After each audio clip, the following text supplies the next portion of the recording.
The UN Special Envoy for Syria has made a desperate appeal to try to end the onslaught on Aleppo. Staffan de Mistura called on the regime and Russia to end their bombardment of rebel-held areas. Hundreds of people have been killed in just the last few weeks, and he called on fighters with the group formerly called Al-Nusra to leave the city.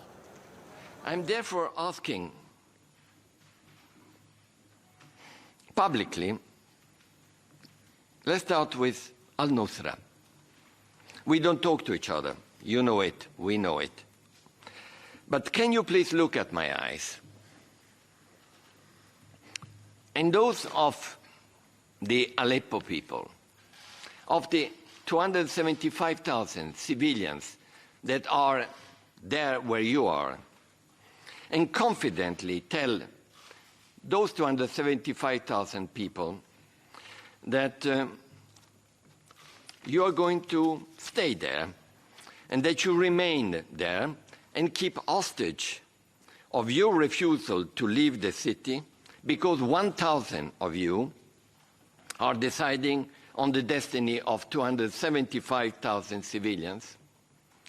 I would like you to reply this question not to me, but to those 275,000 people.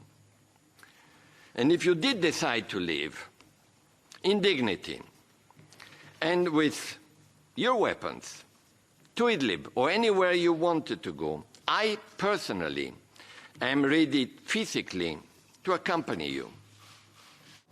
Meanwhile, a suicide bombing has killed at least 29 people near Syria's border with Turkey. The explosion occurred near the Atme border crossing in Idlib province. Many of the dead are said to be fighters with the Turkish-backed Free Syrian Army. Daesh has claimed responsibility for the attack. Let's go straight to our correspondent Ediz Tiyansan, who's on the Turkey-Syrian border.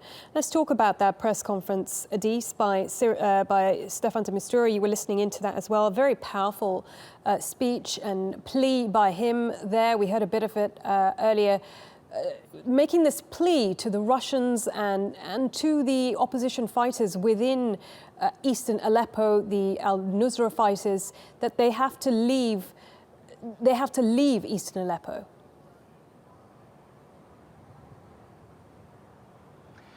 Indeed, until now we were seeing not just a war with weapons, but also a war of rhetorics. And I think today, when Staffan de Mistura spoke, he really crashed some of the empty rhetoric. Because until now, when the Syrian regime and its main ally, Russia, when they were bombarding large cities, entire cities like eastern Aleppo, they were simply saying that they are fighting terrorists on the ground. And Staffan de Mistura today implied that they are wrong. He said that the number of the terrorist link, which is the Al-Qaeda link former Nusra front, their numbers on the ground, particularly in eastern Aleppo, is no more than 900. And he said that the rest of the opposition groups are about 8,000. And when you look at the larger picture, the entire city of eastern Aleppo is about 275,000, including 100,000 children. So he said, look in my eyes and look in the eyes of the international community,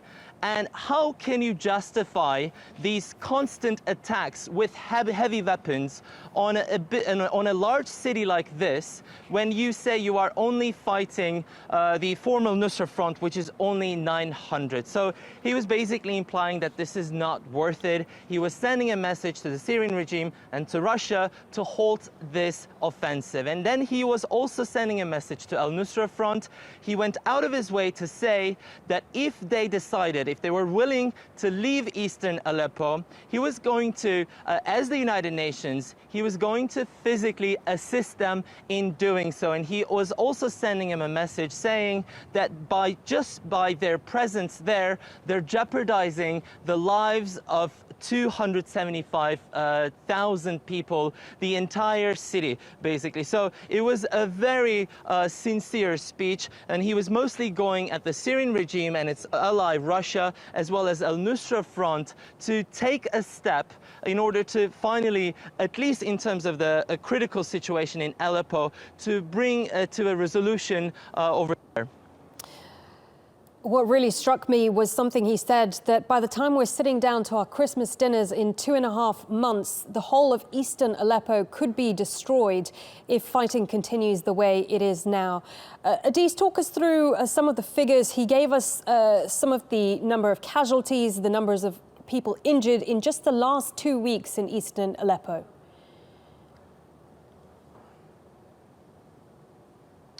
Indeed, the humanitarian situation is getting more and more dire. Both Mistura and also his humanitarian chief, Ege Yegeland, was giving us more perspective, especially about the unprecedented offensive by the Syrian regime and Russia on the eastern Aleppo just over the last 2.5 weeks. He said that 2 hospitals were so damaged that they were completely shut down. 2 doctors, 2 nurses were killed. 600 patients are now desperately needing medical treatment. 200 more need evacuation, and this is just in eastern Aleppo. But when you look across the country in Syria, it is actually a larger picture of tragedy. We are seeing that 860,000 people in total are living under besieged and hard to reach areas that cannot reach humanitarian aid, that are lacking basic necessities like food. And he basically said that we as the international community, as United Nations, are failing the citizens of Syria. And he said that these sieges are illegal rather, under the international law, and that it should change immediately. Okay, Ediz, many thanks for that. Ediz Tiyansan there for us on the Turkey-Syria border.